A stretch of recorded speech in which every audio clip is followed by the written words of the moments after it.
Сегодня день, когда в главной библиотеке республики собрались только библиотекари. Они из районов Татарстана и других регионов России. Это сотни специалистов. Все вместе они ищут один общий код – код доступа к читателю. Делаем так, чтобы, проходя мимо, человек видел, что библиотека открыта для него и ждет его. Она должна быть в первую очередь привлекательным местом, считают специалисты из Москвы. Именно поэтому 3 года назад они начали переосмысливать всю работу библиотеки Некрасова. За это время из строгого академического места ее превратили в любимое место читателей. Мы должны придумать, как мы организуем пространство из того, что у нас есть. Однако в библиотеках районного уровня проблемы другого характера.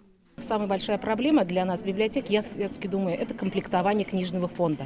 Библиотека – это наши книги, да? Все это вкупе ведет к тому, что читатель просто перестает приходить. И даже имеющиеся книги на полках лежат мертвым грузом. Очень часто в учреждениях культуры в целом, не только в библиотеках, сотрудник настроен на сохранение, на то, что вот ничего не должно не случиться с фондом. Фонд, он должен вот как вот быть, так и есть. Но все-таки эта установка, она больше подходит для архивов. Библиотеки, считают эксперты, должны быть максимально открытыми. Пример – Национальная библиотека Татарстана, где после переезда изменилось буквально все. Проводятся активности, приглашаются знаменитости. Своими глазами можно посмотреть на документы вековой давности. Пример – выставка рекламных вывесок от Казанской губернии до НЭПа. Конец 19 века – это в первую очередь развитие дизайна, первый его бум, скачок и прочее.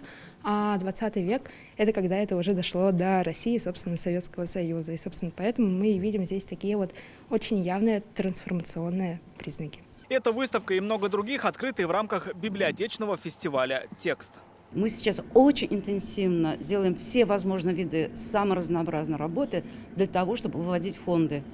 И по всей этой неделе мы как раз занимаемся этим. Фестиваль «Текст» продлится до 28 ноября. За это время Национальная библиотека республики представит весь свой уникальный опыт в этой сфере. От примеров рекламы в периодике до сам издата о рок-музыке. Рамиль Шайдуллин, Данил Филатов, ТНВ, Казань. Закажи рекламу на ТНВ. Телефон в Казани 5 705 100.